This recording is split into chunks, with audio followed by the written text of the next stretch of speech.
scrolling endlessly? Make it halal with the One Islam TV app, available on all platforms. Of course, overall, the dependence that we have on technology, it is actually frightening, because today, since 6 a.m., I have been without electricity, myself, my whole family, whatnot. And in reality, it is so utterly trivial, because for 10,000 years, mankind has lived like this. But for us, 12 hours, it's as if we don't know how we're going to survive. We are so dependent on this function. We have forgotten how our own grandparents and 10,000 years before them have lived without that interdependence. So today I wanted to bring up a new technology that is already integrating into our lives, and we are becoming frighteningly dependent on this new technology. And this generation, our generation, is going to see the interweaving of this technology to an unprecedented level, and we're already seeing it. And it is very important. Every one of us, even those that don't believe in a higher power, they must be talking about this, because it is truly frightening. And I'm talking about artificial intelligence, AI. I'm talking about artificial intelligence. Now, what exactly is artificial intelligence and the pros and cons? That's a whole long topic. But to summarize in a nutshell, artificial intelligence is a relatively new field. It only dates back to almost 2 decades or a decade and a half, and it's only gained traction in the last few years in particular. And what artificial intelligence is us human beings programming processors to essentially think like us. So imagine, in realistically 5-10 years, your child or even you having a partner that you can have conversations with, ask information of, find detailed analyses of your particular niche field, and that partner is imaginary. Imagine engaging in deep philosophical conversation, and this partner that you're having a talk with will be able to research as you are saying something, and be able to amass thousands of books instantaneously. And as you ask a question about a totally new field, this partner of yours becomes a global expert. And this is what artificial intelligence is. It's the mechanism, the potentiality to almost, not actually create, because only Allah is al-Khaliq, but to program a system whose results even we cannot predict. This is what is frightening. Up until now, we knew exactly what the output would be. Up until now, computers and programming was basically doing a lot of computation super fast. We know exactly what the output's going to be. We could have done it ourselves, except that the computer does it much faster than us, right? What's happening now is that we are allowing a program to program itself and learn as it continues. And this is uncharted territory. Now, already we are seeing the impact of this. Now, by the way, there's 2 types of AI. You have AI which is very specific or niche oriented, and this is fairly common already. So, for example, we already have the technology, which is a very frightening human technology, to be able to translate a verbal speech into any other language. AI can already do this, right? Google can already do this. You can speak into an app in your conversational English, Urdu, Swahili, in your particular dialect, in your particular region. And this app will now be able to assess your accent, your terminologies, your nuances, even your tone, and will then translate into any of the languages it is programmed to do on the spot. This is specific AI, right? Or frightening, already being used by Israel and by China and others, is facial recognition. And again, this is something we think is basic. It's not. Imagine walking down the street of anywhere in the world and the camera catches half of your face by an angle, and it's blurry picture. Now AI has already reached a level where it can recognize exactly who you are, and if the governments have the databases, China does and Israel does, and Allahu Alam, our own country most likely does, but they're not saying this. And you know, every time you go to the airport, this is exactly what they do, right? So to able to capture your image, you will be trackable wherever you are. Wherever you go, just one image anywhere, and AI will be able to recognize out of billions of people instantaneously. They'll be able to recognize exactly where you are. We're already using this in medicine. Doctors here can tell us what AI is doing. Amazing technological advances where your sonogram or your MRI or whatever your diagnosis might be, that the computer will tap into millions of different data points and be able to analyze far better than any doctor can. It might be possible soon we won't need medical doctors. Guys, don't be scared, because when that happens, you guys will be in charge of it anyway. So jobs will be there, don't worry. But realistically, you will be better off getting analyzed by an AI doctor than by a real doctor, because the AI doctor will have a database that is infinitely larger than any human being. And the AI doctor will have a one-stop specialty. Right now, if you want to have one specialist, then another, you have to keep on booking 5 different appointments, go through your this and that. Imagine one computer screen, one camera in front of you, one analysis, everything being done simultaneously. We are literally within a few years away from something like this. This is tangible, realistic, niche AI. The more frightening is general AI. And we're heading there now. ChatGPT-4 and others, we're heading there now. And general AI is basically a polymath, a super intellectual genius, a partner, an intellectual partner that you have no idea what is going to come from this. You are talking about all of the specialities of the world combined into one person, and you can converse with that person. Imagine something like this. That is where the world is heading, and the way things are happening is just a matter of time. Already, ChatGPT version 4 and others, they can do some amazing things that are already frightening. When I'm telling you, as a professor, as a lecturer, as a teacher, it's very frightening what is happening already. And this is just the beginnings of, the realities. Now, there's a lot of positives, as with all technology. Today's not about the positives. Of the positives, by the way, we just told you medical developments are going to be groundbreaking. Of the biggest positives, we're already seeing this, is the driving, the self-driving cars, right? This is AI, self-driving cars. To be able to recognize anything on the road and then be able to maneuver and navigate. We've already seen this. I mean, this is our generation. Few years ago, it was a dream. Now, I drive a Tesla. So many people drive a Tesla. You just click the button and I answer my email messages while I'm driving the Tesla. Literally. It's halal, it's legal because my hands on the road, don't worry. I literally do my WhatsApp. That's why I got the Tesla, because of time. Like I'm just literally just doing my WhatsApp and answering email, and the car is driving automatically on the freeway. I have the full drive version. Even on the roads it's driving. And this is something we heard about for a decade. Now I have it. We have it. Is the technology already there? And it keeps on improving. Every few days, there's a new version. Automatic upload, and it does some amazing things. So we're already seeing this reality.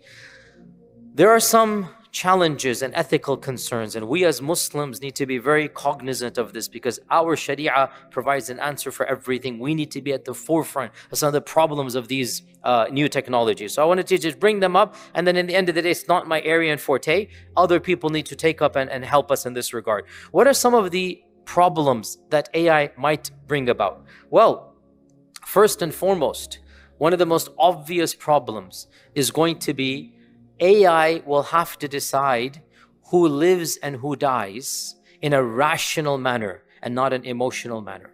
You see, when you are driving, may Allah protect all of us, but you see something and you react on impulse. You swerve. You see a child, you see something, and you just do something on impulse. Generally speaking, we are forgiving of you, because what could you do? Generally speaking, no matter what happens, like if it's not your fault, if somebody ran onto the road and you did something and then an accident happened, generally speaking, you might not be criminally responsible. You might be, legally whatever, but nobody's going to look at you as a criminal. Like you couldn't do anything. You're a human being. You just reacted. But you see, AI has zero emotion, and AI is doing things at supersonic speed, right? Faster than or the speed of light, to be precise. So you will have to figure out which life is more important. And the AI is going to make a calculation in milliseconds, nanoseconds, and will literally decide, is the life of the driver more important or the life of that person on the road? And how will you decide that? Well, some programmers are going to have ethical questions. Because in the end of the day, no matter how awkward it is, you have to program the AI to figure out what to do. If there's a child, if there's an elderly man, now we get to the famous, philosophical problem that if you can swerve a train with 2 people in it and, in the process save 5 people, are you allowed to swerve the train? Or should you let the train just go and crash? These famous problems, these ethical problems. Well, right now, when we do it, it's just a hypothetical. With AI, it will become a real problem. The car is going straight down, it sees a bunch of school children. You will have to program the AI what it needs to do. And some people will die and some people will live. And this will not be on impulse. This will be a rational decision that somebody programmed into the AI. Right? So this is one of the issues that we're going to have to be thinking about. Already, AI is being used in war. Right now, according to international law, not that is applying, but still, there is a modicum of human involvement. Right now, according to the UN and the international law, any drones that send bombs, a human must make that decision. So that somebody can be pinpointed a finger, it's your fault. This is now the law of the world, right? It is not allowed to send a bomb on a civilization or a population, whatever it might be, unless and until at the last minute a human being presses a button. The reason being, obviously, they want to blame somebody or hold somebody accountable. Pause here, not that it helps all the time, we see what's happening, but still, there's a human being that's made that decision. What AI is going to bring into the picture is, why do we need a human to make the decision? What if we need to make a split-second decision? We don't need to get involved with a human being.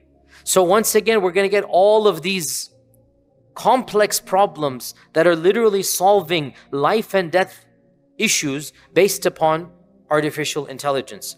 Another problem that we get of AI is, and it's already happening to a small level, we're going to see this times 100 within a year or two. And that is AI, and this is frightening, and we see this now, figures out who you are based upon your history. AI knows you better than your spouse and your children. This is already true. AI knows what types of videos you like, what types of music, what types of clips, what types of intellectual talks, what type of astaghfirullah, fahisha and haram, everything. AI has a profile. And because AI wants you to look at the computer screen, well, because the social media apps want you to look at the computer screen because they want money, AI will then show you what it knows will attract your attention. And what this allows AI to do is to brainwash you and to keep you cut off from learning outside of your own comfort zone. And we already see this in the Israeli-Palestinian conflict. Even though I would say at this stage it's not being done intentionally, because all of your news feeds, without exception, when you're going down Twitter and Facebook, all of us in this masjid, our news feed is generally pro-Palestinian. Our news feed is generally people that are sympathizing. Why is that happening? Because of AI. And what you guys need to understand is that pro-Zionist and pro-far-right Christian fanatics who are on a different wavelength, their entire scroll and news feed, exact same time as you, is going to be completely different than you. And here we are, me and you, when we're going down Twitter and Facebook and everything, we're like, why can't everybody else see this? I see it. Why is not everybody else seeing what I'm seeing? Because they're not seeing what you're seeing. You can follow the exact same 2 people, but the ones that come underneath, the ones that come in between, it will be catered upon your own psyche. And therefore, right now it is non-malicious, i.e. the computer algorithm wants to feed you what it knows you'll be interested in reading. And so, you liked a Palestinian protest video somewhere, guess what? The next 5 days, and you're going to see more pro-Palestinian protests. You're going to say, mashallah, the tide is changing, and it is changing, by the way. But I'm saying, you are in your bubble. Believe it or not, the other side, they're only going to see the news, items and vignettes that are catering to their worldview. And they will form a totally skewed worldview. And they're going to hear from politicians that are pandering to them. And they're going to see advertisers that are pandering to them. And you two could be neighbors, next house. And you two could be looking at the exact same screen at the exact same time. But everything is different. And imagine this times 10 months, 10 years. Imagine what's going to happen. Now imagine, which is totally illegal, but it might be happening by one particular government. You can understand which one. Imagine if it is now intentionally done. Right now it's algorithms, random, meaning you can program it and you can give it a try. You can literally give it a try. Look at something of a news item or something you have never been interested in your life, okay? Do some, Antarctica cruise at the penguins. Just I'm giving you an example, literally. And look at 2-3 news items. You've never in your life been interested in doing a cruise to the Antarctica to go visit the penguins. Next thing you know, for a few days, little thing popping up there. Did you know this about a penguin? Did you do that? And then slowly but surely you get drawn into a whole different world. Now imagine this is being done to advertise. Right now it's money. One country might be doing it to brainwash. Imagine if powerful interests decided, let's sway American public opinion in a certain way. This is very, very doable. Because what AI can do, it can monitor all of your biases and then figure out how to begin tapping in and swaying you the way that it wants you to be swayed. You will become a pawn in a game that we have no understanding of how deep it can go, right? And this was predicted in a different way by the famous intellectual Noam Chomsky when he wrote his book in 1985 or something, Manufactured Consent, where he said that this is being done by the media at a very low level. But now we're talking about AI assessing your psychological profile, having a detailed analysis. Even your psychiatrist wouldn't know what the AI knows. And it knows exactly how to begin to persuade you to have a different worldview. And this leads us to my next point, and that is, what AI is doing, it is shifting power dynamics. Right now, power is in the hands of the governments, which is also bad. But at least it's a physical, tangible government, and you understand. With AI, power is going to go to multi-billion-dollar corporations that are operating in extreme privacy. And this is why there's so much tension between Facebook and whatnot and between our governments, because the governments are worried. And the government wants to ban TikTok and whatnot because things are happening beyond their control. AI is going to completely change power dynamics. And the real power will be in the hands of those who have access to all of that data. They will be far more powerful than any government. And when it comes to our Islamic religion in particular, there are a number of specific issues. We've already seen this a few months ago. Somebody attempted an AI fatwa program. It was a disaster of the highest magnitude. You ask it a basic fiqh question and it'll give you something totally irrelevant.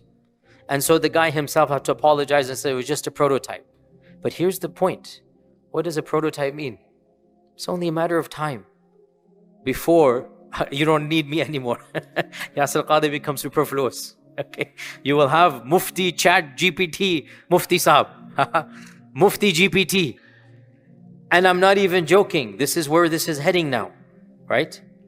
This is where this is heading, where you will ask your fatwa, your question, and you'll be able to input. I want the Hanafi response. I want this response, that response. And AI will be able to, and here's the scary point, 99% of the time probably, be accurate in giving you a response. The problem comes that one time it'll be wrong, it'll be majorly wrong. But we're heading there. We're heading there, and it's very soon. I have a friend, cannot say too much more about the project.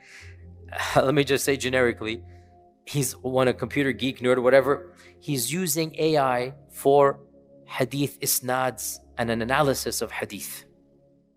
And I've seen aspects of this, and it is super exciting and super scary all at once.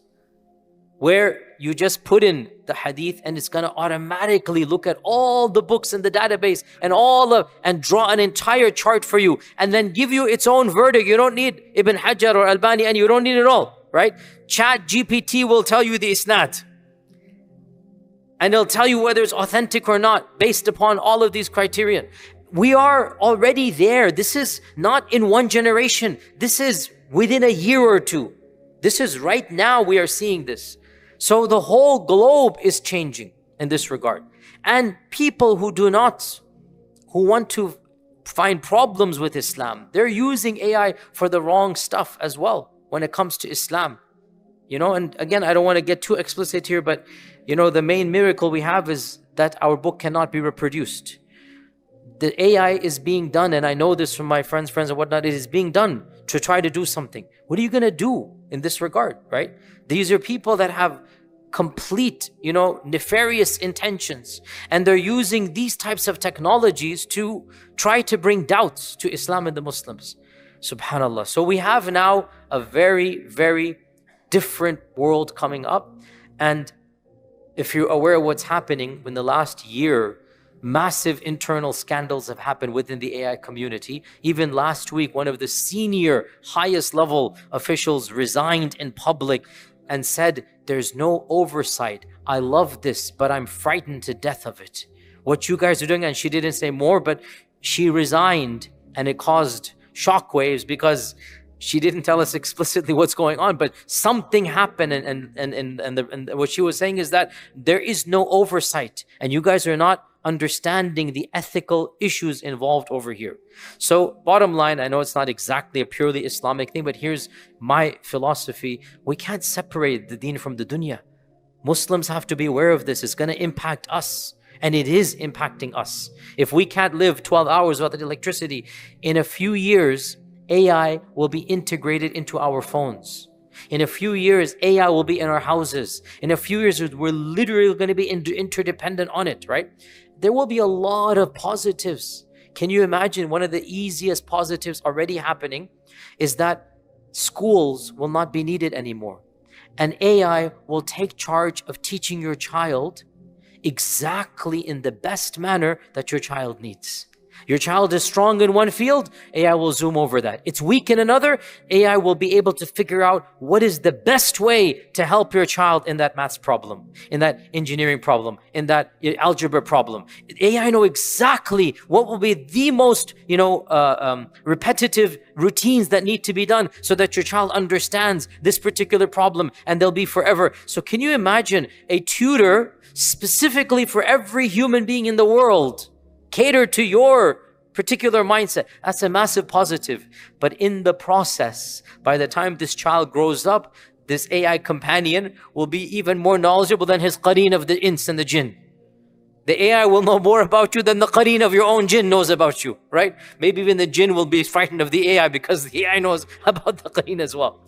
And we as Muslims are disconnected from that reality completely.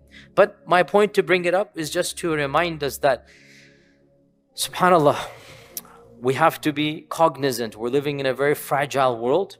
We're living in a time and a place where within our lifetimes, and anybody above the age of 30, the technological change that had happened in your lifetime, it is exponentially at the speed of light. I mean, I remember, you all remember about the age of 40, even cell phones, we didn't have them. And now the first phones that came out, remember the Nokia that came out, right? That little brick that came out. Remember that back in the 90s? And then now look, we have more power on this phone than NASA did on its supercomputers when it went to the moon. We have more power on this phone than NASA did on the computers that fill this whole room and they use them to go to the moon. We have more power here. We've already seen this in one generation. What is going to happen next? Allahu A'lam. We need to be very, very careful. Final point, which is truly terrifying. One of the biggest concerns that ethicists have about AI is that once you give AI that much power, AI will make choices that might be logical and rational, but completely unethical. Because AI is not interested in ethics. And some of those choices might even bring about types of destructions to human species. And there's a frightening science fiction novel by Isaac Asimov in which the computers take over the world. What is it called? I forgot. I, Robot. I forgot it was. Read it as a kid. But he predicted this, that a time will come when humans are going to be fighting the machine. And the machine will know more than the human beings. This is the reality we are facing here. And wallahi, one wonders, perhaps it's better than that we don't go down all of that route and we just live our simple lives, so that once electricity is gone, we don't even know how to light a candle anymore, right? Maybe our ancestors had it more wiser and better, that they could actually live a simple and easy life. Allahu A'lam what the right answer is. In any case, I wanted to bring up to you some difficult issues. And by the way, I will inshallah be presenting on an AI conference next year inshallah about issues of ethics. So I'm doing my own research in this regard. If any of you are experts in this regard, please come to me to benefit me so that I can get some ideas as well. Jazakumullah khair. Until next time. Assalamu alaikum wa rahmatullahi wa barakatuh. Dabba is a beast, and it is mentioned in the Bible as well. The beast that it glorifies in the name of Allah, but you cannot understand their praise. 20 years ago, thousands of American troops were racing across the deserts of Iraq toward Baghdad to invade Iraq. Experience the world's best-rated Muslim streaming platform now.